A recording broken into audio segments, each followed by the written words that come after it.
All right, so Shalom, today we're here again, another good Sabbath.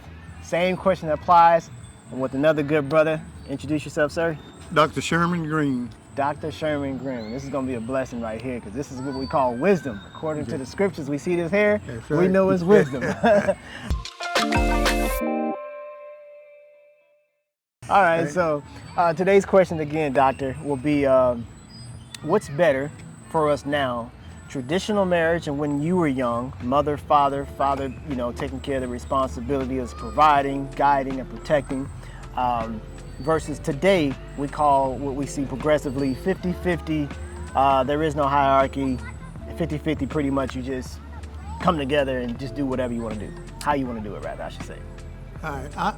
I believe in the traditional marriage of families, where the man take care of his family, take care of his household, his wife, and accept the responsibilities of being a father, of being a leader of a family.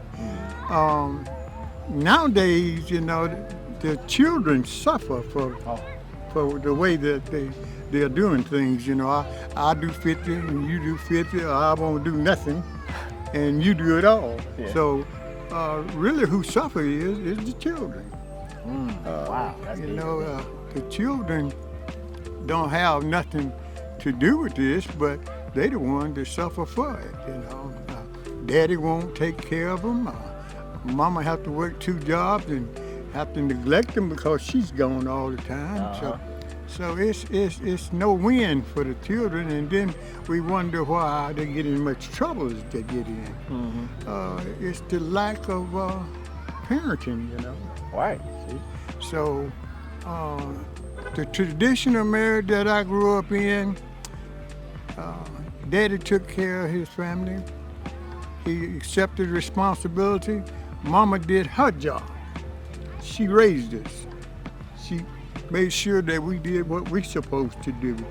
And it was much better. I didn't like it at the time, but then as I grew older, I knew that was the right way. So but nowadays we're fighting a losing battle right now, because everybody want to go their separate ways, but yet they want their cookie out the cookie jar. So it's bad that the children have to suffer for this, but that's who's suffering. The parents don't suffer; they go their own way, Yeah, they can. Part ways like it ain't nothing. That's right. I might have 2 or 3 families over here, because I got no obligation. I ain't got no. You got no obligation. That's right, no responsibility. So would you say there was an undertone of spirituality when it came to traditional? Because again, with that tradition, you understand, at least from my perspective, men understood, hey, I got to do what God ordained me to do. That's right. It's my job to make sure I take care of this family. And regardless how good, bad, and indifferent it may be, it's still my responsibility. That's right. Versus now we do see what we got going on in, generations after me, and I'm in my mid-40s.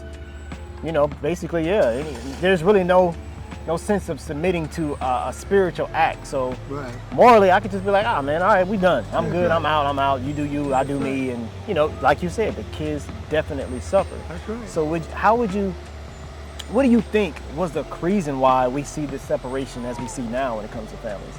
Well, I think when we took prayer out of schools, we really separated the children from God, really. From hearing anything about God.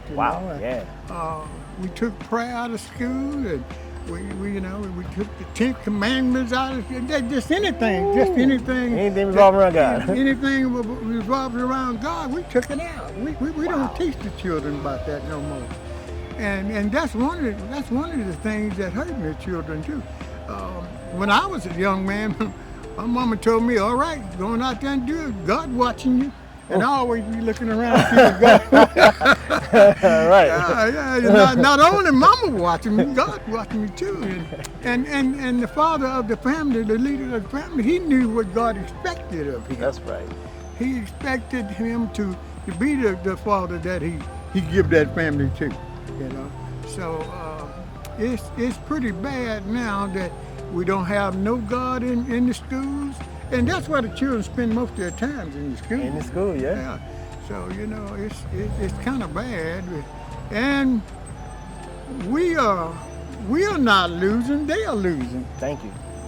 They are losing They are on both ends. Yeah. We can go to work and come back and say the heck with the rest of it, But the children got to deal with this. Right. See, and one day they got to get married. They got to get married. Repeat That's the right. cycle, huh? That's right. The cycle over and over again. So what do you think we can do to change the narrative, especially our people? 'Cause we suffer real bad. We are righteous and religious people. We need to put God back in their life. How? Well, teaching them about it first. We don't teach our children nothing about God. I mean, in an individual household we might, but we need to spread this thing around to the children. Really put it back in the schools. Mm-hmm. They need to hear about God every day. And it is a shame that they don't know, they don't hear. Just like some of the things that African Americans did back in the day. Them children don't hear about that. They have slice idea.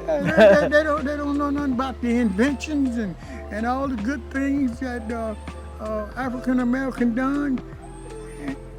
They don't teach them that. Just like they don't teach them about God. Wow. I'm 70 years old and I've been aware of God all my life. Everything I do, I want to make sure I do it right.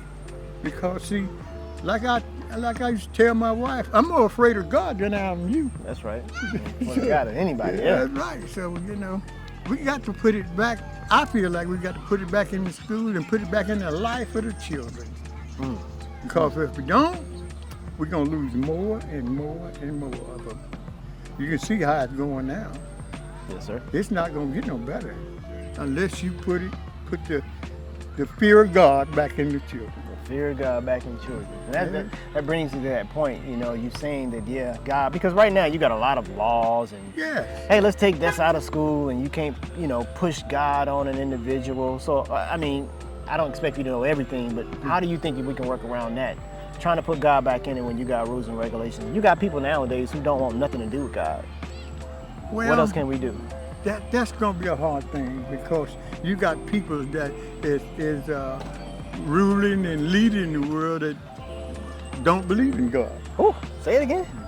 Leading and ruling the world that don't believe in God. Oh, so how in the world can you expect them to help you get it back into the classroom? They're not going to do it. They're not going to do it. Not going to do it. So it's left up to us to distill in our children what God expects of us and what we expect of them.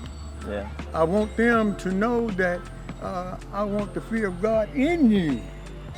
So when things come upon you, you can call on God and He'll answer you. Mm-hmm. He said, I answered you, but you got to. Everybody thinks, I can pray for you. God said, yeah, you can have faith in me, but faith without works is dead. Ooh, say it again. So you got to do something yourself. You got to do something. You can't sit down here and pray that God will change your situation. You got to do something yourself. You got to make it happen. He said, faith without works is dead. So we got to do something.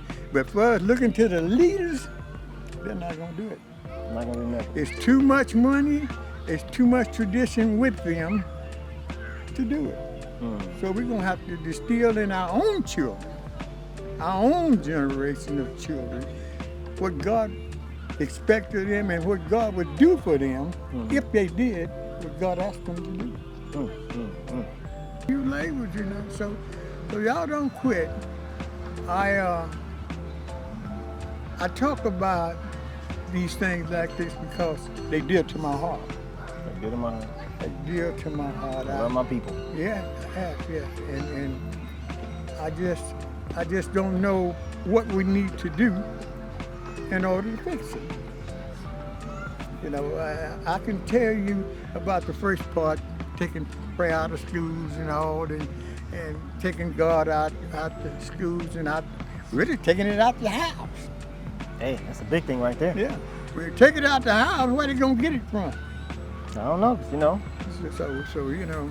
So I remember when I was young, my mother and father used to always grab us together before we head out to school and say a prayer. That's right. Bless us, put anoint our heads, and then we'll walk off to school. That's right. You know. That's right. But yeah, you don't. When I was in school, in elementary school, in middle school, every morning before we started class, we had to say a prayer. Every morning, the class wouldn't start without saying a prayer. Father God, we thank you for this food. We ask you to bless it, make it nourishment to our bodies. Bless all the boys and girls all over the world to receive food in Jesus' name. Amen. To God ever with you. That's right. Now, you can't pray in school. Nah, you can't pray in school. So, you know. Sometimes you can't even pray outside. That's It's right. gonna be a problem. Yeah. Can't read the Bible outside. And I kept my Bible with me because I know I needed something to protect me. The kind of fella I was, man, I needed my weapon with me.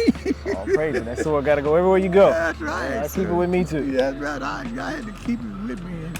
And my mama told me, she says, as long as you got your weapon, God will protect you. Keep it with you. Oh, praises, man. Sure is. Okay. Well, so just to finalize and wrap this up, what words of wisdom can you say pertaining to, our people, as far as the awakening and understanding that we have to get back to those ways in what you were taught from a moral standpoint? Traditional marriage is a better. What would you have to say, your final words to them? What I know this much, our day is coming. Our day is coming. I can't tell you when and how it's coming, but it's coming. We're going to have to go back to God in order to make it. This world won't last if we don't have God. That's right. We got to go back to Him. And going back to Him, you're going to go back to some of them traditions that you had in your lifetime, in your adolescent days.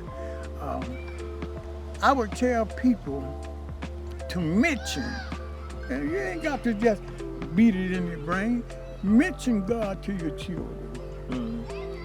Tell them what He'll do. If you'll do this, He'll do that. And God cannot lie. If He told you He's gonna do this, that's what He's gonna do. Right. That's what He's gonna do. So if you do your share, He'll do His. All praises. 70 years, I can tell you He'll do it. My wife died of the virus, but I'm still here. Walking. Fast too. Yeah.